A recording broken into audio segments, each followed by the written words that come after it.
Assalamualaikum warahmatullahi wabarakatuh. Apa kabarnya anak-anak? Semoga sehat selalu ya. Amin amin ya rabbal alamin. Baiklah, pada hari ini merupakan pertemuan yang kelima kita pada pelajaran bahasa Indonesia. Mari kita buka pelajaran hari ini dengan melafazkan basmalah. Bismillahirrahmanirrahim. Anak-anak, pada hari ini kita belajar tentang pengertian teks eksposisi, tujuan teks eksposisi, ciri-ciri teks eksposisi, dan struktur teks eksposisi, jenis-jenis teks eksposisi. Tujuan pembelajaran hari ini yaitu dengan menonton video pembelajaran ini, maka siswa dapat mengetahui dari teks eksposisi dan struktur teks eksposisi. Tadi kita sudah absen kan di grup WA. Alhamdulillah semuanya hadir dan juga kita sudah mengetahui tujuan pembelajaran hari ini. Bagaimana? Sudah siap belajar hari ini? Sebelum Ibu memasuki materi, Ibu ulangi terlebih dahulu ya materi kita minggu kemarin, yaitu tentang cerpen. Cerpen adalah cerita pendek. Adalah bentuk prosa naratif dan fiktif. Biasanya juga cerpen memusatkan perhatian pada suatu kejadian dan hanya memiliki satu plot, setting tunggal, jangka waktunya singkat, serta jumlah tokohnya terbatas. Selain pengertian cerpen, ada juga ciri-ciri cerpen, yaitu jumlah kata kurang dari 10.000 kata, lebih singkat daripada novel, berisi tentang cerita sehari-hari, penokohan sederhana, bersifat fiktif, dan juga mempunyai unsur-unsur, yaitu unsur ekstrinsik dan unsur intrinsik. Jadi, sudah ingat kan materi kita minggu lalu? Pengertian teks eksposisi. Teks eksposisi adalah paragraf atau karangan yang terkandung sejumlah informasi dan pengetahuan yang disajikan secara singkat, padat, dan akurat. Menurut pendapat lain menyatakan bahwa teks eksposisi adalah jenis atau ragam teks yang memiliki fungsi menyampaikan gagasan-gagasan berupa pemikiran tentang suatu topik. Selanjutnya yaitu tujuan teks eksposisi adalah untuk menjelaskan informasi tertentu supaya dapat menambah ilmu pengetahuan pembaca, sehingga dengan membaca teks eksposisi maka pembaca akan mendapatkan pengetahuan secara rinci dari suatu hal atau kejadian. Kemudian ciri-ciri teks eksposisi. Adapun ciri-ciri teks eksposisi yang diantaranya yaitu 1. Singkat dan padat. 2. Gaya informasi yang mengajak. 3. Penyampaian teksnya secara lugas dan menggunakan bahasa yang baku. 4. Menjelaskan informasi-informasi pengetahuan. 5. Tidak memihak, berarti tidak memaksakan kemauan dari penulis terhadap pembacanya. 5. Teks eksposisi bersifat objektif dan netral. 6. Penjelasannya disertai data-data yang akurat. 7. Fakta digunakan sebagai alat kontritasi dan kontribusi. 8. Umumnya menjawab pertanyaan apa, siapa, kapan, di mana, mengapa, dan bagaimana. Selanjutnya yaitu jenis-jenis teks eksposisi. Yang pertama yaitu eksposisi definisi. Adalah suatu paragraf eksposisi yang memaparkan definisi suatu topik tertentu. Yang kedua yaitu eksposisi proses. Adalah langkah-langkah atau cara-cara untuk melakukan sesuatu dari awal hingga akhir. Yang ketiga yaitu eksposisi ilustrasi. Adalah teks yang memaparkan informasi atau penjelasan-penjelasan tertentu dengan caranya memberikan gambaran yang sederhana mengenai suatu topik dengan topik lainnya yang memiliki kesamaan sifat atau kemiripan dalam hal-hal tertentu. Kemudian yang keempat yaitu eksposisi laporan adalah paragraf eksposisi yang mengemukakan laporan dari sebuah berita atau penelitian tertentu. Yang kelima, eksposisi perbandingan adalah eksposisi yang gagasan utamanya disajikan dengan cara membandingkan dengan yang lain. Yang terakhir yaitu yang keenam, eksposisi pertentangan adalah Eksposisi ini berisi tentang hal pertentangan akan suatu hal dengan hal lainnya. Selanjutnya yaitu struktur teks eksposisi. Adapun struktur teks eksposisi yang diantaranya yaitu yang pertama yaitu judul. Judul hendaknya menggambarkan sesuatu yang dibahas dalam teks eksposisi. Judul hendaknya ditulis dengan kata-kata yang singkat, menarik, dan syarat akan makna. Yang kedua yaitu pernyataan umum atau tesis. Pada bagian ini berfungsi untuk memperkenalkan topik sekaligus menempatkan pembaca pada posisi tertentu. Karena dengan teks yang digunakan penulis itu ingin mengemukakan pendapat, maka pembaca bisa berada pada posisi yang sependapat atau pada posisi yang berseberangan dengannya. Yang ketiga yaitu argumentasi atau alasan. Bagian dari teks eksposisi adalah argumen atau alasan. Panjang dan pendeknya bagian ini tergantung pada jumlah argumen yang telah kalian kenalkan secara garis besar di dalam pernyataan umum. Kemudian, kalian menyebutkan ulang dan menyebarkan argumen tersebut dalam paragraf-paragraf. Pengembangan argumen menjadi paragraf ini dilakukan melalui penyajian contoh dan alasan. Bagian yang keempat yaitu penegasan ulang pendapat atau simpulan. Pengulangan tersebut dilakukan dengan berdasarkan pada argumen yang telah disajikan di dalam bagian sebelumnya. Pengulangan opini bersifat pilihan, sehingga tidak semua teks eksposisi mempunyainya. Di sini, Ibu ada contoh teks eksposisi beserta strukturnya mengenai judul Realita Hukum di Indonesia. Realita Hukum di Indonesia.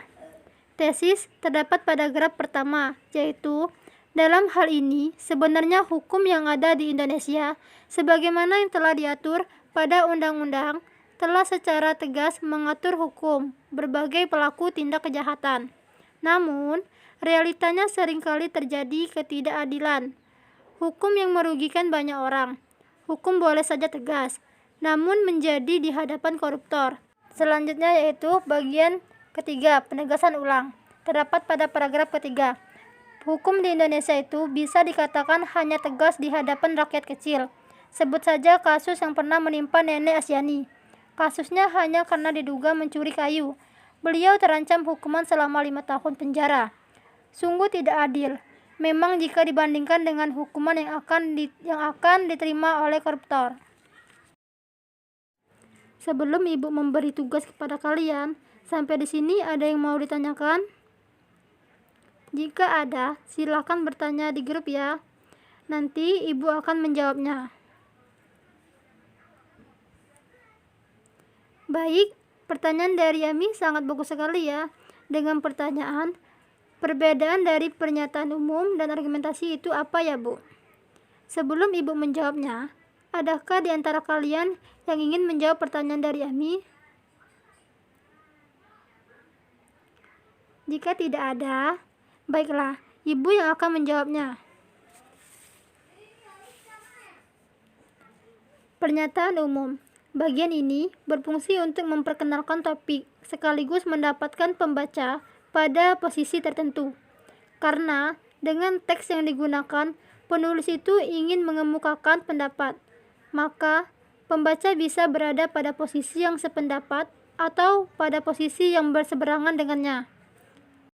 Kemudian argumentasi. Bagian dari teks eksposisi adalah argumentasi atau alasan. Panjang dan pendeknya bagian ini tergantung pada jumlah argumen yang telah kalian kenalkan secara garis besar di dalam pernyataan umum. Kemudian, kalian menyebutkan ulang dan menjabarkan argumen tersebut dalam paragraf-paragraf. Pengembangan argumen menjadi paragraf ini dilakukan melalui penyajian contoh dan alasan. Bagaimana, Ami? Apakah bisa dipahami? Baik, berarti sudah paham ya. Bagaimana kalau teman-temannya yang lain, apakah sudah paham semua? Kalau sudah paham, selanjutnya Ibu akan ngasih tugas kepada kalian, yaitu untuk membuat teks eksposisi beserta strukturnya ya. Tadi Ibu juga telah membagi kelompoknya. Masing-masing kelompok terdiri dari 3 orang. Ibu beri waktu 10 menit ya untuk mengerjakan soalnya. Oke, waktunya sudah habis ya. Dan Ibu juga sudah membaca hasil kerjanya. Baiklah, Ibu akan membacakan masing-masing kelompok, yaitu kelompok 1 tentang pendidikan, yaitu WTO globalisasi. Tesisnya terdapat pada paragraf yang pertama, yaitu peran dan manfaat WTO globalisasi memberikan dampak berupa perubahan pada pasar internasional. Salah satunya adalah liberalisasi perdagangan yang dipandang sebagai suatu upaya untuk meningkatkan daya saing ekonomi. Dan yang kedua, argumentasi terdapat pada paragraf yang kedua.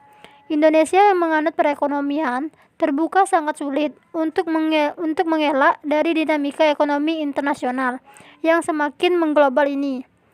Konsekuensinya, pada domestik Indonesia tidak terlepas dari gejolak pasar dunia yang semakin liberal karena kebijakan unilateral dan ratifikasi kerjasamanya perdagangan internasional yang harus dilakukan di Indonesia. WTO atau Organisasi Perdagangan Dunia merupakan satu-satunya badan internasional yang secara khusus mengatur masalah perdagangan antar negara. Yang ketiga yaitu penegasan ulang terdapat pada paragraf yang ketiga. Sistem perdagangan multilateral WTO diatur melalui suatu persetujuan yang berisi aturan-aturan dasar perdagangan internasional sebagai hasil perundingan yang telah ditandatangani oleh negara-negara anggota. Nah, selanjutnya kelompok 2 tentang alam, yaitu manfaat lidah buaya.